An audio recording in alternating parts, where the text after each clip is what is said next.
আন্তর্জাতিক সংবাদ নিয়ে বাংলা ভিউর সাপ্তাহিক আয়োজন বিশ্ব সংবাদে সবাইকে স্বাগত জানাচ্ছি। বিশ্বের বিভিন্ন প্রান্তে ঘটে যাওয়া আলোচিত সংবাদ নিয়ে আপনাদের সাথে আছি আমি নাফিসা তানজিম। শুরুতেই জানিয়ে দেব সংবাদ শিরোনাম। হেলিকপ্টার বিধ্বস্তে ভারতীয় প্রতিরক্ষা প্রধান বিপিন রাওয়াত সহ 13 জন নিহত। রানওয়েতে আটকে গেল টাটা এয়ারের বিমান, ঠেললেন যাত্রীরা। ফেসবুকের বিরুদ্ধে রোহিঙ্গাদের $15,000 কোটি মামলা। ব্যালট পেপারে নয়, মার্বেল দিয়ে ভোট দিলেন গাম্বিয়ার জনগণ। এবং সুন্দরবনে বাঘের সংখ্যা জানতে ক্যামেরা বসালো ভারত। হেলিকপ্টার দুর্ঘটনায় মারা গেছেন ভারতের প্রতিরক্ষা প্রধান বিপিন রাওয়াত। শুধু তিনিই নন, এ দুর্ঘটনায় প্রাণ হারিয়েছেন রাওয়াতের স্ত্রী, প্রতিরক্ষা সহকারী, নিরাপত্তা কমান্ডো ও বিমান বাহিনীর কর্মকর্তা সহ 13 জন। 8 ডিসেম্বর বুধবার সন্ধ্যায় ভারতীয় বিমান বাহিনীর পক্ষ থেকে এক টুইটে এ তথ্য নিশ্চিত করা হয়েছে। এর আগেই অবশ্য ভারতীয় গণমাধ্যমে জানানো হয়েছিল বিপিন রাওয়াতকে বহনকারী হেলিকপ্টারের 14 আরোহীর মধ্যে 13 জনই নিহত হয়েছেন। গুরুতর আহত এক পুরুষ আরোহীকে চিকিৎসা দেয়া হচ্ছে। তবে সে সময় বিপিন রাওয়াত জীবিত নাকি মৃত তা নিশ্চিত ছিল না। শেষ পর্যন্ত ভারতীয় বিমান বাহিনী বিষয়টি নিশ্চিত করল। স্থানীয় সময় 8 ডিসেম্বর বুধবার দুপুরে দেশটির তামিলনাড়ু রাজ্যে সামরিক হেলিকপ্টারটি বিধ্বস্ত হয়। দুর্ঘটনার কারণ জানতে তদন্তের আদেশ দেওয়া হয়েছে। ভারতীয় সংবাদ মাধ্যমগুলো জানিয়েছে, হেলিকপ্টারটি নীলগিরি জেলার ওয়েলিংটন ডিফেন্স সার্ভিস ট্রেনিং ইনস্টিটিউশনের উদ্দেশ্যে যাত্রা করেছিল। ভয়াবহ এই দুর্ঘটনায় ভুক্তভোগীদের মধ্যে মাত্র একজন এখনও বেঁচে রয়েছেন। ভারতীয় বিমান বাহিনীর ওই গ্রুপ ক্যাপ্টেনও মারাত্মকভাবে দগ্ধ হয়েছেন। অবাক কাণ্ড, এমন দৃশ্য সচরাচর দেখা যায় না। নেপালের বাজুরা বিমানবন্দরে একটি বিমানের টায়ার ফেটে যায়, ফলে সেটা রানওয়ে থেকে সরতে পারছিল না। তাই এয়ারপোর্টে থাকা যাত্রীরাই বিমানটি ঠেলে সরিয়েছেন। 2 ডিসেম্বর বৃহস্পতিবার এসব জানিয়েছে ভারতীয় গণমাধ্যম এনডিটিভি। প্রতিবেদনে বলা হয়, বিমানটি ছিল টাটা এয়ারের। এটি আটকে থাকার সময় আরেকটি বিমান আকাশে চক্কর দিচ্ছিল। রানওয়ে খালি না থাকায় সেটা নামতে পারছিল না। পরে যাত্রীরা অচল টাটা বিমান ঠেলে সরিয়ে দেন। ঘটনার একটি ভিডিও সামাজিক যোগাযোগ মাধ্যমে টুইটারে শেয়ার করেন বিমানবন্দরেই থাকা অপর ফ্লাইটের এক যাত্রী। এরপরই ওই ভিডিওটি ভাইরাল হয়। ভিডিওতে দেখা যাচ্ছে বিমানের যাত্রী ও নিরাপত্তা রক্ষী সহ প্রায় 20 জনের একটি দল বিমানটিকে ঠেলছেন। এক পর্যায়ে ঠেলে ঠেলে বিমানটিকে সরিয়ে নেন রানওয়ে থেকে। যুক্তরাজ্য ও যুক্তরাষ্ট্রে বসবাসরত বেশ কয়েকজন রোহিঙ্গা ফেসবুকের বিরুদ্ধে মামলা দায়ের করেছেন। সোশ্যাল মিডিয়া জায়ান্টটিকে রোহিঙ্গাদের বিরুদ্ধে ঘৃণা ছড়াতে দেয়ায় অভিযুক্ত করা হয়েছে। ব্রিটিশ সংবাদ মাধ্যম বিবিসির খবরে বলা হয়েছে, মামলা দায়ের করা রোহিঙ্গারা $15,000 কোটি ক্ষতিপূরণ দাবি করেছেন। মামলায় দাবি করা হয়েছে, ফেসবুক প্ল্যাটফর্ম নিপীড়িত জনগোষ্ঠীটির বিরুদ্ধে সহিংসতা উস্কে দিয়েছে। বৌদ্ধ সংখ্যাগরিষ্ঠ মিয়ানমারে 2017 সালে সেনা অভিযানের সময় প্রায় 10,000 রোহিঙ্গা মুসলিম নিহত হয় বলে ধারণা করা হয়ে থাকে।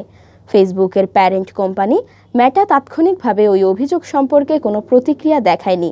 কোম্পানিটির বিরুদ্ধে অভিযোগ আনা হয়েছে। ঘৃণাপূর্ণ প্রচার ও বিপজ্জনক অপতথ্য বছরের পর বছর ধরে চলতে দিয়েছে কোম্পানি। যুক্তরাজ্যে কয়েকজন শরণার্থীর প্রতিনিধিত্ব করা ব্রিটিশ আইনি প্রতিষ্ঠান ফেসবুককে চিঠি দিয়ে অভিযোগের বিষয়ে অভিহিত করেছে।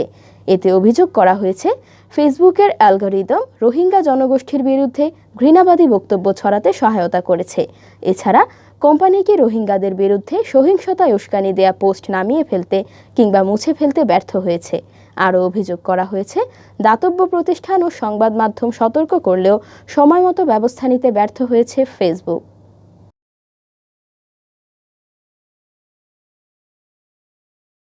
প্রেসিডেন্ট নির্বাচনে ব্যালট পেপার নয়, মার্বেল দিয়ে ভোট দিয়েছে গাম্বিয়ার জনগণ।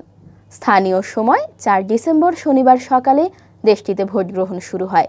গাম্বিয়ার স্বাধীন নির্বাচন কমিশন আইইসি জানিয়েছে, 25 লাখ জনগোষ্ঠীর মধ্যে ভোটার হচ্ছেন 10 লাখ। নির্বাচনে বিপুল সংখ্যক মানুষ ভোট দেন। রাজধানী বানজুলের একটি ভোট কেন্দ্রে কর্মকর্তাদের ভোটের ড্রাম গ্রহণ করে নিয়ে যান। ড্রামগুলোতে প্রার্থীর ছবি সেঁটে দেয়া ছিল। সেই ছবি দেখে প্রার্থী বাছাই করে এসব ড্রামে মার্বেল ফেলে ভোটাররা। আইইসির রিটার্নিং কর্মকর্তা মামাদু এ ব্যারি জানিয়েছেন, গাম্বিয়ার জনগণ ভোট দেওয়ার জন্য কাচের মার্বেল ব্যবহার করার প্রক্রিয়াতে স্বাচ্ছন্দ্য বোধ করেছে। উচ্চ নিরক্ষরতার হারের দেশটিতে ব্যালট নষ্ট হওয়া বন্ধে 1960-এর দশকে ব্যবস্থাটি চালু করা হয়েছিল। 2016 সালের পর এটি গাম্বিয়ার প্রথম প্রেসিডেন্ট নির্বাচন। ওই বছর নির্বাচনে পরাজিত হন প্রেসিডেন্ট ইয়াহিয়া জামেহ। নির্বাচনের ফল প্রত্যাখ্যান করলেও পরে ব্যাপক চাপের মুখে দেশ ছেড়ে পালিয়ে যান তিনি। পরে সরকার গঠন করেন বর্তমান প্রেসিডেন্ট আদামা ব্যারো। বাঘের সংখ্যা জানতে সুন্দরবনে নিজেদের অংশে ক্যামেরা বসানোর কাজ শুরু করেছে ভারতের পশ্চিমবঙ্গ রাজ্যের বন দপ্তর। 5 ডিসেম্বর রোববার থেকে ক্যামেরা বসানোর কাজ শুরু করার কথা থাকলেও বঙ্গোপসাগরে সৃষ্ট ঘূর্ণিঝড় জাওয়াদের প্রভাবে প্রাকৃতিক বিপর্যয়ের কথা মাথায় রেখে তা পিছিয়ে মঙ্গলবার থেকে শুরু করা হয়। সেই মোতাবেক মঙ্গলবার সকাল থেকেই বাঘশুমারির কাজে লেগে পড়েছেন বনকর্মীরা।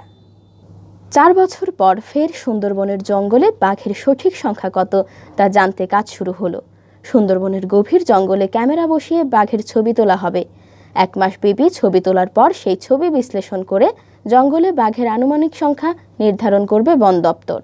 মোট 3টি পর্বে বাঘ গণনার কাজ চলবে।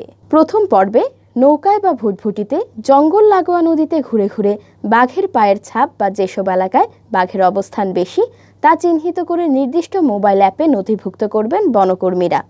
এরপর দ্বিতীয় পর্বে ক্যামেরা বসানোর কাজ চলবে, আর তৃতীয় পর্বে সেই ক্যামেরায় ওঠা ছবি বিশ্লেষণ করে বাঘের সংখ্যা নির্ধারণ করা হবে। সুন্দরবন ব্যাঘ্র প্রকল্প ও 24 পরগনা বন বিভাগ 2 জায়গাতেই ক্যামেরা ট্র্যাপিংয়ের মাধ্যমে এই টাইগার এস্টিমেশনের কাজ চলবে। কিভাবে ক্যামেরা বসানো হবে, কিভাবেই বা সেই ক্যামেরা কাজ করবে, বাঘের গতিবিধি কিভাবে নির্ধারণ করা হবে, এইসব বিষয় নিয়ে এরই মধ্যে বনকর্মীদের প্রশিক্ষণ দেওয়া হয়েছে। মঙ্গলবার সকাল থেকেই বনকর্মীরা বেরিয়ে পড়েছেন ক্যামেরা ট্র্যাপিংয়ের কাজ করতে। সুন্দরবনের যেসব এলাকায় বাঘের বসবাস বেশি সেসব জায়গা এরই মধ্যে নির্ধারিত করা হয়েছে। মোট 748টি জায়গায় ক্যামেরা বসানো হবে। একটি জায়গায় 2টি করে ক্যামেরা বসানো হবে। আর বাঘকে আকৃষ্ট করতে পচা মাংস আর ডিমের সংমিশ্রণ তৈরি খাবার রাখা হবে। 30 থেকে 36 দিন পরে ক্যামেরাগুলো খুলে নিয়ে আসা হবে। এরপর সেখানের ছবি বিশ্লেষণ করে সুন্দরবনের বাঘের সংখ্যা নির্ধারণ করবেন বিশেষজ্ঞরা।